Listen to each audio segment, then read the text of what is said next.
I'm gonna make a comment, and as soon as I'm done, then we'll call the question. So if anybody has anything to say, now's the time to say it. Okay, I don't hear it. I'm reading this because I'm sure I'm gonna end up on a witness stand someplace, but I think it's very important that everybody understands where I am. I know I'm probably not going to make anybody happy with this statement, but it is.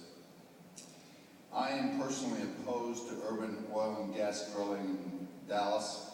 To paraphrase Ecclesiastes, there is a place for everything under heaven, and I don't think that place for gas drilling is Dallas in an environment like this.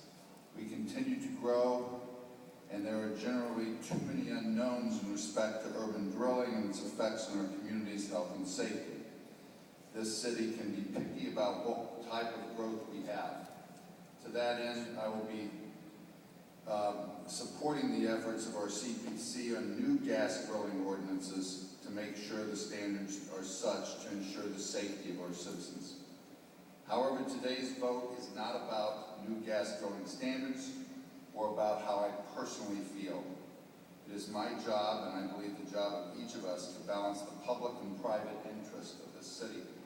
I will be voting to approve the SUPs because today is not about being pro or con a theoretical issue.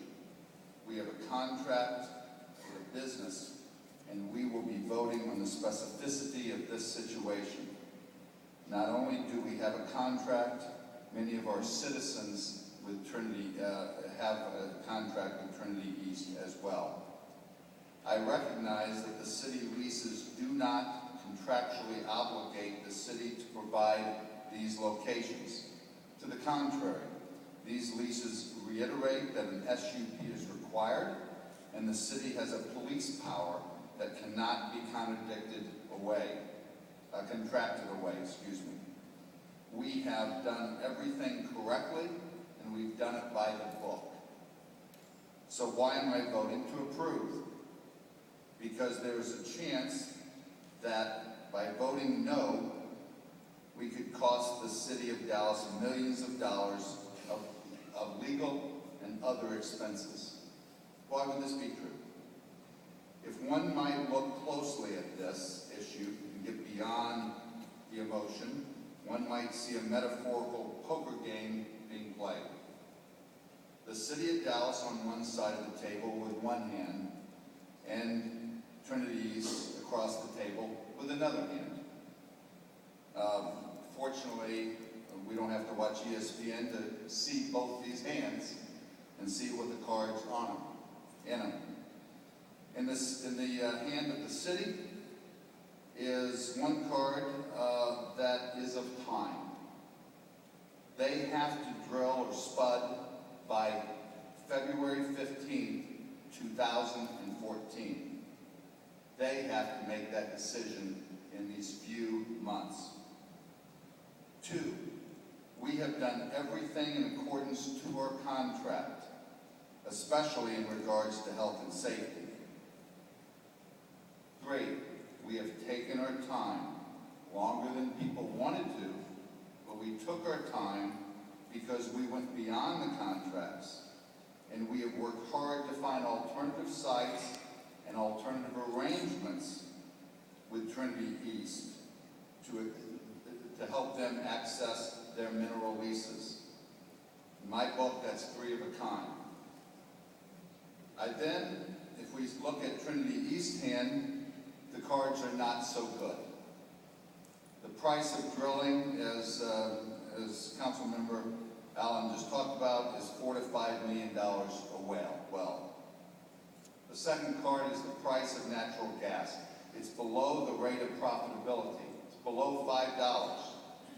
When they cut the deal, it was $8 to $12. Third, experts have personally told me, many of them, that the productivity of these reserves on this side of the Barnett Shale are uneconomic. There has been no successful wells drilled in this area, but they have 2 cards.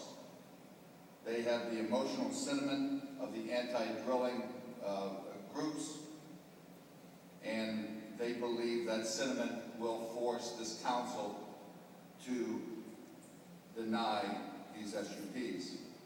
And the fifth card is a chance of a lawsuit against the city for inverse condemnation, or what's called taking. Cities cannot take the rights of citizens, their rights on for mineral rights and things like that. I predict there is no way Trinity East drills because it is not viable. Their only chance in this poker game is one high card, the chance that we deny these SUPs and they get to sue the city. Now, what's at stake? The pot. First, it's our legal costs that we talked about, but that's just the ante. While I cannot predict what anyone will do, I know personally I have heard the number of $100 million of costs that have been thrown out by this company several times. 100 million. I'm only telling you this because what I know, not to predict what is going to happen. I can't predict what's going to happen in the court as well. But I know that there's a high chance of this happening if we don't call Trinity East bluff to drill. I believe we should not fold, because while we think this battle is over, if we vote this down, I don't think it will be. I know I probably don't have the votes, but in the spirit of transparency, for all our citizens needing to know what the facts are, I made this statement.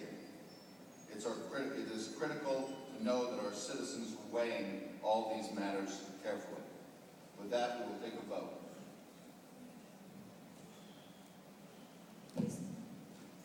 Please start voting.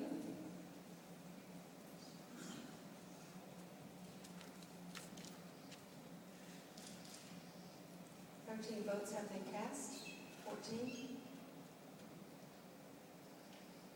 There's one vote missing. All have voted on the motion. Voting in favor, Councilmember Caraway, Gates, Allen, Lyman, Mayor Rawlings. Councilmember Callahan, Today, Mayor Pro Tem Atkins, and Councilmember Hill. Voting against, Councilmember Medrano, Davis, Deputy Mayor Pro Tem Alonso, Councilmember Kingston, Councilmember Grayson, and Councilmember Griggs. The motion carries, Mr. Mayor. No. I'm sorry, the motion fails due to 12 votes required. Thank you, I appreciate that. We'll get it right. Thank you. Are there any other motions on this matter? Hearing none, let's read the next item into.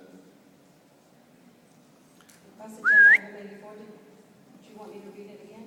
No, the next one, we take each of them individually. Yes, that's item 84. Okay. Oh, okay, so we've already read it, and thank you. Yes.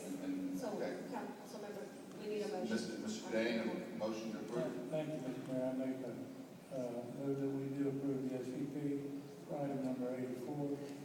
The ordinance is to come back to City Council September 25th, 2013. We have the same second, Mr. Callahan? Second. All right, any discussion? Hearing none, we'll vote. So, Mr. Kingston, please. I feel sure I misheard, but it sounded like your comments indicated that the emotion of the crowd would force this body to deny the SVPs, and I know that's not what you meant. I said the emotion of this issue, not this crowd. Well, I'm not acting out of emotion. I sent you a briefing today that contains the legal standard on this issue. I believe that's irrefutable.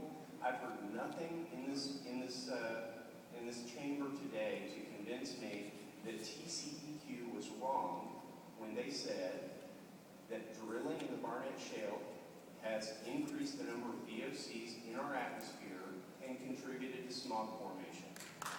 I simply don't